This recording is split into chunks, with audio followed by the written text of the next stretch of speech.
Hello friend, welcome back to the information group. आप सभी का इन्फॉर्मेशन ग्रुप में बहुत बहुत स्वागत है। अगर आप हमारे चैनल पे न्यू हैं तो चैनल को जरूर सब्सक्राइब करें ऐसे इन्फॉर्मेटिव वीडियो के लिए। आज मैं आपको इस वीडियो बताने वाला हूं कि आप आरटीआई कैसे फाइल कर सकते हैं गवर्नमेंट ऑफ इंडिया में। आप प्राइम मिनिस्टर से लेके चीफ मिनिस्टर या फिर उसके बाद अगर आप कोई भी मिनिस्टर से सवाल करना चाहते हैं या कोई भी डिपार्टमेंट में आप सवाल करना चाहते हैं तो आप आरटीआई के ज़रिए कोई भी सवाल का आप जवाब प्राप्त कर सकते हैं, वो भी 30 दिन के अंदर। तो आरटीआई आम नागरिकों के लिए बहुत ही बड़ा एक वरदान है, जो आप किसी भी मिनिस्टर से आप डायरेक्टली सवाल कर सकते हैं और वो आपके सवाल का जवाब देते हैं। इसमें आपका लगभग 10 रुपया खर्च होता है। 10 रुपये में आप जो भी सवाल है आप डायरेक्ट उनसे पूछ सकते हैं। तो आज मैं आपको इस वीडियो में बताने वाला हूं कि अपना जो आरटीआई है वो फाइल कैसे करेंगे, यानी ऑनलाइन अप्लाई कैसे करेंगे। इस वीडियो में कंप्लीट प्रोसेस बताने वाला हूं। तो वीडियो बहुत ही महत्वपूर्ण होने वाला है, इसलिए वीडियो को अंत तक ज़रूर देखिएगा और इस वीडियो को अपने दोस्तों के साथ भी शेयर कीजिएगा, क्योंकि ये आरटीआई हर व्यक्ति को जीवन में कभी न कभी काम ज़रूर आता है, कोई ना कोई काम के रिगार्डिंग में। चलिए, सबसे पहले आपको गूगल में आना है और यहाँ पे सर्च करना है आरटीआई। जैसे आप यहाँ पे आरटीआई सर्च करते हैं तो आपके सामने कुछ इस तरह का आपका इंटरफेस शो होगा। एक वेबसाइट ओपन होगा, आपको यहाँ पे दिख रहा होगा। इसका लिंक मैं डिस्क्रिप्शन बॉक्स में दे दूंगा। आप उस पर क्लिक करके डायरेक्ट आप यहाँ पे भी आ सकते हैं या फिर आप गूगल में सर्च करके भी आ सकते हैं। यहाँ पे आने के बाद कुछ इस तरह का आपको इंटरफेस शो होगा। आप इस वेबसाइट के थ्रू गवर्नमेंट ऑफ इंडिया के कोई भी मिनिस्टर में या कोई भी डिपार्टमेंट में आप आरटीआई फाइल कर सकते हैं। यहाँ पे आने के बाद आपको यहाँ पे दिख रहा होगा कि सबमिट रिक्वेस्ट। आपको सबमिट पे रिक्वेस्ट पे क्लिक करना है। अगर आप इससे पहले आरटीआई फाइल कर चुके हैं और उसके बाद आपको फर्स्ट अपील में आपको जाना है तो आपको यहाँ पे क्लिक करना होगा। अगर आप फर्स्ट मरतबा आरटीआई अप्लाई करना चाहते हैं तो आपको सबमिट रिक्वेस्ट पे आपको क्लिक करना रहेगा। चलिए, मैं यहाँ पे सबमिट रिक्वेस्ट पे क्लिक करता हूँ। जैसे मैं इस पर क्लिक करता हूँ तो मेरे सामने कुछ इस तरह का जनरल गाइडेंस यहाँ पे आ चुका है, आपको यहाँ पे दिख रहा होगा। उसके बाद नीचे आएंगे, यहाँ पे आपको डिक्लेरेशन फॉर्म आपको दिख रहा होगा, इस पर क्लिक करना है। जैसे मैं इस पर क्लिक करता हूँ और नीचे आपको दो ऑप्शन दिख रहा होगा, सबमिट एंड कैंसिल। तो सबमिट पे आपको क्लिक करना है। जैसे मैं सबमिट पे क्लिक करता हूँ तो मेरे सामने एक नया पेज ओपन होता है। यहाँ पे आप देख सकते हैं, यहाँ पे लिखा हुआ है कि ऑनलाइन आरटीआई रिक्वेस्ट फॉर्म। तो ये online RTI request form open हो चुका है। यहाँ पे आपको ईमेल आईडी देना है। याद रखिएगा, वही ईमेल आईडी देना है जो ईमेल आईडी आपका अभी एक्टिव है और आपके मोबाइल में लॉगिन है, क्योंकि उस ईमेल आईडी में आपको ओटीपी जाएगा और ओटीपी आपको यहाँ पे डालना रहेगा। उसके बाद आपको यहाँ पे मोबाइल नंबर डालना है और ये जो सिक्योरिटी यहाँ पे जो दिया हुआ है कैप्चा, ये कैप्चा आपको यहाँ पे फिल करना है। यहाँ पे फिल करने के बाद आपको सबमिट पे क्लिक करना है। चलिए, ये डिटेल फिल कर लेते हैं, उसके बाद सबमिट पे क्लिक करते हैं। उसके बाद किस तरह का इंटरफेस शो होता है मैं आपको आगे बताता हूँ। जैसे आप सबमिट बटन पे क्लिक करते हैं तो आपके सामने कुछ इस तरह का इंटरफेस शो होता है। यहाँ पे आपकी ईमेल आईडी पे एक ओटीपी गया होगा, वो ओटीपी आपको यहाँ पे फिल करना है। उसके बाद आपको यहाँ पे सबमिट पे क्लिक करना है।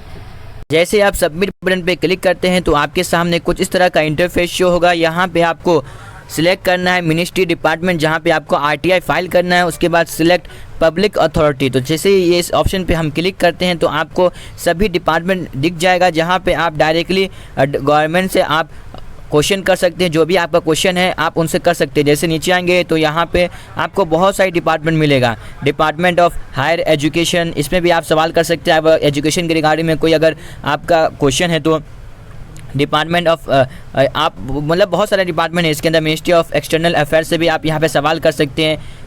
उसके बाद नीचे आएंगे तो देख सकते हैं यहाँ पे मिनिस्ट्री ऑफ एक्सटर्नल अफेयर। हम जो आरटीआई फाइल करने वाले हैं मिनिस्ट्री ऑफ एक्सटर्नल अफेयर के अंदर करने वाले हैं, तो हम यहाँ पे ministry of external affair select करेंगे। उसके बाद आपको यहाँ पे सिलेक्ट पब्लिक अथॉरिटी पे हम क्लिक करेंगे। तो यहाँ पे आने के बाद आपको बहुत सारे यहाँ पे ऑप्शन शो होगा, जिस भी मतलब जिस रिगार्डिंग में आपको क्वेश्चन रहेगा उसी आपको पब्लिक अथॉरिटी को आपको सेलेक्ट करना रहेगा। जैसे मैं नीचे आता हूँ तो मुझे पासपोर्ट के रिगार्डिंग में कुछ क्वेरी है, तो पासपोर्ट के रिगार्डिंग में यहाँ पे सवाल करना चाहता हूँ। तो यहाँ पे नीचे आएंगे तो आपको वो भी आपको ऑप्शन शो होगा। चलिए नीचे आते हैं, ये एम्बेसी है। आप एम्बेसी में भी आप डायरेक्ट क्वेश्चन कर सकते हैं, क्योंकि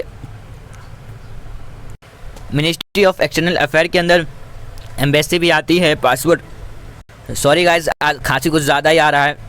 नीचे आएंगे उसके बाद यहाँ पे एम्बेसी, आपको अगर सवाल पूछना है कोई भी एम्बेसी में तो आप यहाँ पे सवाल कर सकते हैं। मैं तो पासपोर्ट के अंदर करने वाला हूँ, तो आपको सिलेक्ट करना है। बहुत सारा यहाँ पे आपको दिखेगा।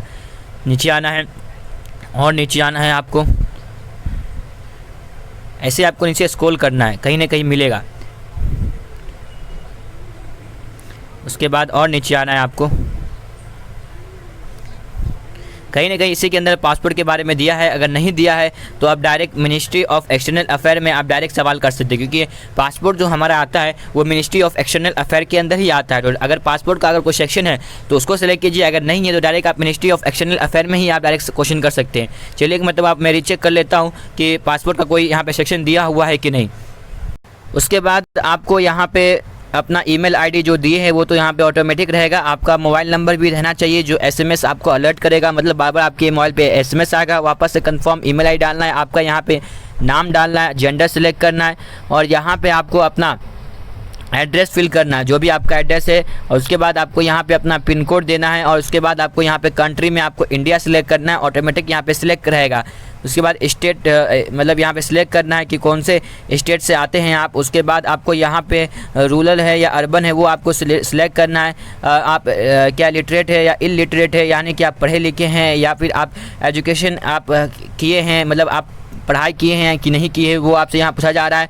उसके बाद यहाँ पे आपको अपना फ़ोन नंबर यहाँ पे दर्ज करना है, जो भी आपका फ़ोन नंबर रहेगा। उसके बाद आपको यहाँ पे इंडिया ऑटोमेटिक सिलेक्ट रहेगा और यहाँ पे आपको दे सकते हैं कि अगर आप बिलो पॉवर्टी रेट लाइन से अगर आप नीचे आते हैं तो आपको यहाँ पे यस करना है। यस करेंगे तो 10 रुपया भी जो है वो आपका नहीं लेगा, वो उसके लिए आपको बीपीएल कार्ड नंबर यहाँ पे शो करना रहेगा। अगर आप बीपीएल कार्ड नहीं है तो आपको नो करना है। मतलब अगर आप बीपीएल नहीं है, मतलब बीपीएल के अंदर नहीं आते हैं, लोअर पॉवर्टी रेट लाइन के अंदर नहीं आते हैं, तो आपको यहाँ पे 10 रुपये यहाँ पे करना रहेगा। और नीचे आएंगे तो यहाँ पे आप देख सकते हैं कि आप यहाँ पे आपका जो भी कंप्लेन है, tax for RTI request application जो भी है आपको यहाँ पे डालना है। और ये जो एप्लीकेशन है वो 300 कैरेक्टर के अंदर होना चाहिए, जो भी लिखेंगे 300 कैरेक्टर के अंदर होना चाहिए। अगर आपको और भी चीज़ यहाँ पे लिखना है तो यहाँ पे कुछ नहीं करना है, आपको यहाँ पे अपना जो भी फाइल बनाए थे वो फाइल यहाँ पे अपलोड करना है, जो भी अपने डॉक्यूमेंट सबूत इकट्ठे किए हैं या फिर जो भी आपने यहाँ पे अपलोड करना है। यानी 300 फाइल के अंदर नहीं आता है, मतलब 300 लेटर आपने यहाँ पे लिखे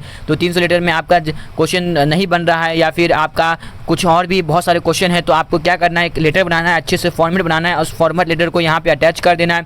उसके बाद आपको यहाँ पे ये कैप्चा फिल करना है। उसके बाद कैप्चा फिल करने के बाद आपको मेक पेमेंट पे क्लिक करके आय का प्रोसेस करना है और आपको पेमेंट करना है 10 रुपये का। तो चलिए ये सब मैं फिल कर लेता हूँ और पेमेंट करने के बताता हूँ आपको किस तरह का आगे का इंटरफेस शो होगा।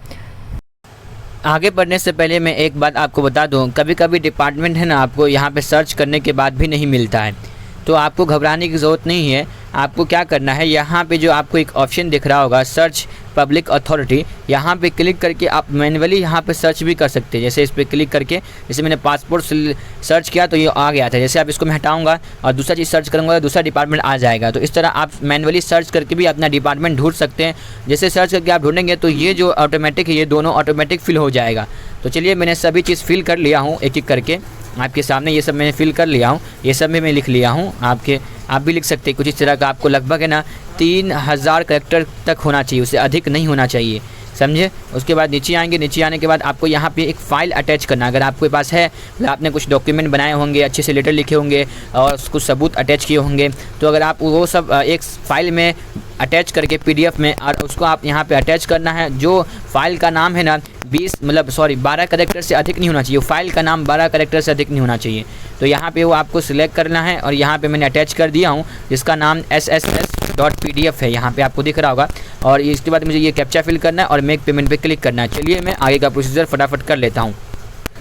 उसके बाद जब आप जैसे सबमिट करेंगे तो कुछ इस तरह का इंटरफेस शो होगा। यहाँ पे लिखा हुआ है do not use refresh and back button of browser.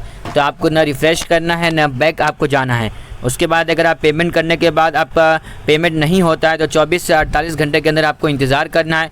और उसके बाद नीचे आएंगे तो यहाँ पे सब इंस्ट्रक्शन दिया हुआ है, आप खुद पढ़ सकते हैं। और इसके बाद नीचे आएंगे तो आपको यहाँ पे क्लिक करना है, आपका नाम यहाँ पे शो हो रहा होगा जिसके नाम से पेमेंट मतलब जो आरटीआई अप्लाई कर रहा है। उसके बाद यहाँ पर आपको क्लिक करना है, ऐसे मैं इस पर क्लिक करता हूँ और यहाँ पर नीचे आएँगे तो यहाँ पर पेमेंट गेटवे पे आपके ऑप्शन पे क्लिक करना है। जैसे मैं इस पर क्लिक करता हूँ तो मेरे सामने नीचे आएंगे तो यहाँ पे पे मुझे वापस क्लिक करना रहेगा।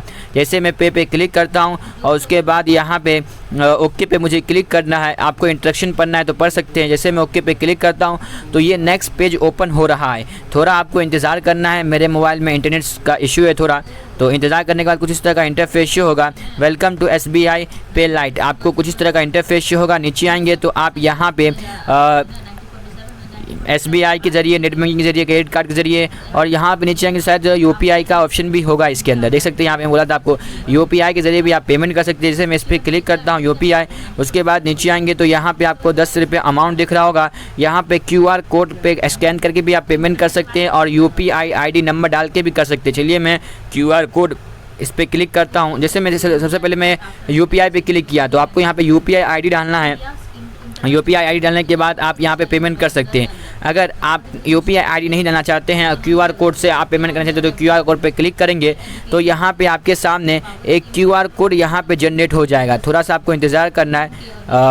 यहाँ पे नीचे आएंगे ना, नीचे आने के बाद आपको यहाँ पे एक QR कोड दिखेगा, इस पर आपको स्कैन करके इसको पे करना है। चलिए मैं दूसरे मोबाइल से स्कैन करके पे कर लेता हूँ। उसके बाद किस तरह का इंटरफेस शो होता है मैं आपको दिखाता हूँ। तो यहाँ पे देख सकते हैं ऑटोमेटिक यहाँ पे लिख के आ रहा है कि your transaction status is successfully. आपको थोड़ा इंतज़ार करना है पेमेंट करने के बाद। तो ओके में जैसे मैं क्लिक करता हूँ तो मेरे सामने कुछ इस तरह का इंटरफेस शो होता है। यहाँ पे अभी ट्रांजेक्शन है ना वो सक्सेसफुली हो चुका है। आपको चाहिए तो इसका आपको स्क्रीनशॉट ले लेना है ताकि भविष्य में कभी काम आए, कभी पेमेंट अटक जाए तो। चलिए अभी ऑटोमेटिक प्रोसेस ले रहा है सब कुछ, मैं कुछ नहीं कर रहा हूँ। आपको भी कुछ नहीं करना है, अपने ब्राउज़र को ना रिफ़्रेश करना है ना बैक जाना है, वरना आपका जो भी आपने ITI फाइल किए थे सब वेस्ट हो जाएगा, आपका 10 रुपया भी वेस्ट हो जाएगा। तो आपको थोड़ा इंतज़ार करना है कुछ देर तक, ये ऑटोमेटिक सब प्रोसेस लेगा। तो यहाँ पे आप देख सकते हैं यहाँ पे रिसीविंग आ चुका है। तो RTI जो मैंने अप्लाई किया था फाइल सक्सेसफुली यहाँ पे लिखा रहा है। और यहाँ पे मुझे डाउनलोड करके रखना है, रजिस्ट्रेशन नंबर जो भी यहाँ पे प्रिंट करके रखना है ताकि भविष्य में मैं इसे ट्रैक कर सकूँ और मैं जान सकूँ कि कहाँ तक मेरा प्रोसेस आगे तक बढ़ा है। तो उम्मीद करता हूँ आपको वीडियो इन्फॉर्मेटिव लगा और इसी तरह आपको RTI फाइल करना है। अगर अभी भी आपके मन में कोई क्वेरी है, कोई क्वेश्चन है, कोई आपके अंदर क्वेश्चन है तो आप कमेंट कर सकते हैं, या फिर कोई डाउट आ रहा है तो इंस्टाग्राम में आप मुझे कांटेक्ट भी कर सकते हैं। आप इसका प्रिंट आउट भी निकाल सकते हैं, प्रिंट पे क्लिक करके आप इसका प्रिंट आउट भी PDF के रूप में सेव कर सकते हैं, या फिर स्क्रीनशॉट लेके आप अपने मोबाइल में भी इसे सेव रख सकते हैं। तो उम्मीद करता हूँ आपको वीडियो इन्फॉर्मेटिव लगा। इस तरह के वीडियो को अपने दोस्तों के साथ ज़रूर शेयर करें क्योंकि ये वीडियो हर एक व्यक्ति को काम आने वाला है जो भविष्य में कोई भी फील्ड में हो। क्योंकि RTI मतलब का फुल फॉर्म ही होता है राइट टू इन्फॉर्मेशन, यानी आपको जानने का अधिकार है कि मेरे देश में क्या हो रहा है, या फिर कोई भी क्वेश्चन है आप डायरेक्ट प्राइम मिनिस्टर से लेकर जो भी मिनिस्टर है सब मिनिस्टर से आप सवाल कर सकते हैं। चलिए इस वीडियो को ज़्यादा शेयर करिए, मिलते हैं नेक्स्ट वीडियो, तब तक के लिए गुड बाय।